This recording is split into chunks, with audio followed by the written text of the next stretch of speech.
Ang mga available na mga pigeon breed dito sa BioResearch BioPigeon are number 1, racing pigeon, number 2, English flying tippler, and number 3, utility king pigeons.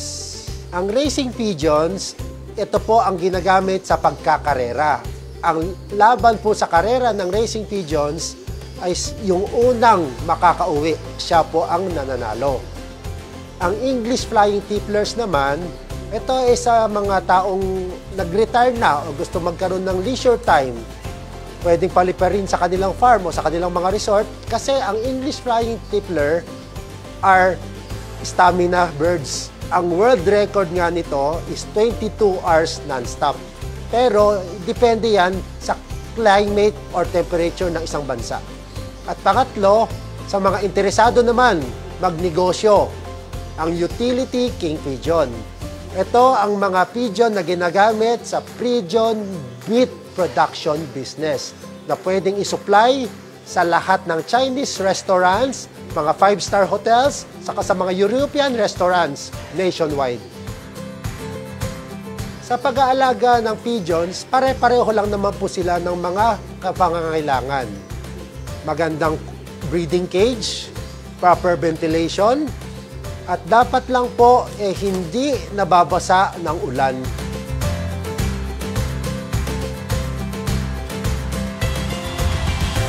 Iba-iba po ang pagbibreed. Depende po yan sa nag-aalaga. Pero dito sa amin, sa BioResearch BioPigeon, ang turo ng mga ninong foreign suppliers namin is, for example, introduction pa lang ng isang cock at isang hen.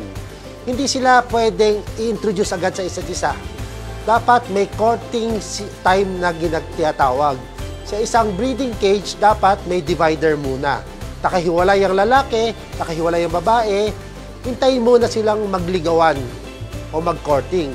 Saka pa lang, tatanggalin yung divider para magpares na sila o mag-mate.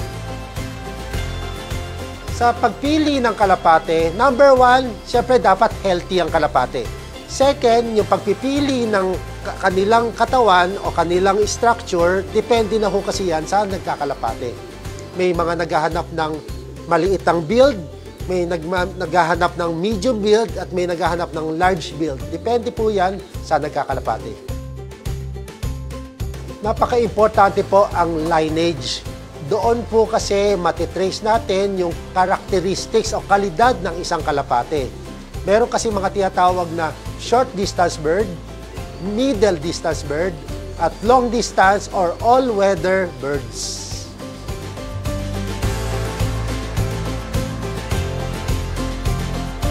May mga challenges po sa pag-aalaga ng pigeons. Unang-una, siyempre dapat well-secured yung kulungan nila na makaiwas, makapasok ang mga predators katulad ng daga, pusa, ahas, bayawak, or mga iba-ibang mga pwedeng maminsala sa mga alaga nilang kalapate.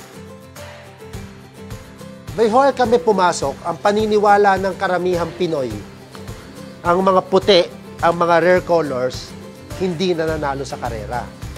Dahilan nila, takaw dagit daw ng mga agil at falcon. But in US, they did their research and development. Ang ginawa nila sa baluarte ng agil at falcon, nagpakawala sila ng samot-saring kulay ng kalapate.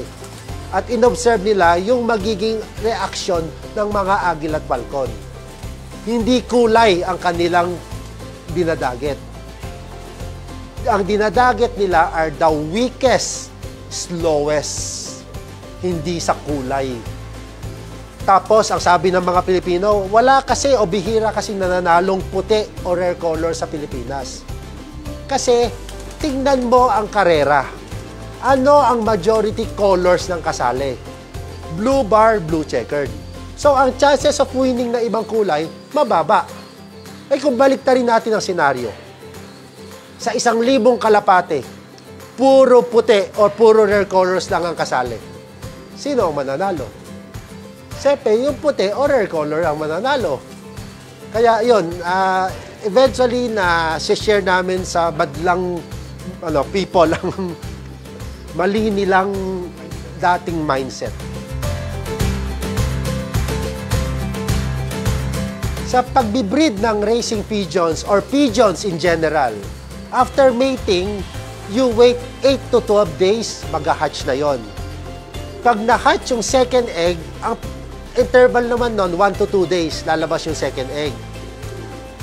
18 days naman, mapipisa na yon. Pagkapisa, inaalagaan ng magulang yung kanilang squab or baby. Kasi, pag newly hatch, ang sinusubo nila, ang tawag doon, pigeon milk or colostrum. Dependent ang young pigeon or squab sa kanilang magulang up to 26 to 30 days bago sila iwawalay. Sa mga interesado po mag-breed ng pigeon, especially the utility king pigeon, yung pang-negosyo, yung mga kinakatay na sinuserve sa Chinese restaurant. Number 1, good location. Dapat yung lugar, unang-una, hindi nababasa ng ulan. Second, well-ventilated. Dapat tagusan po ang hangin.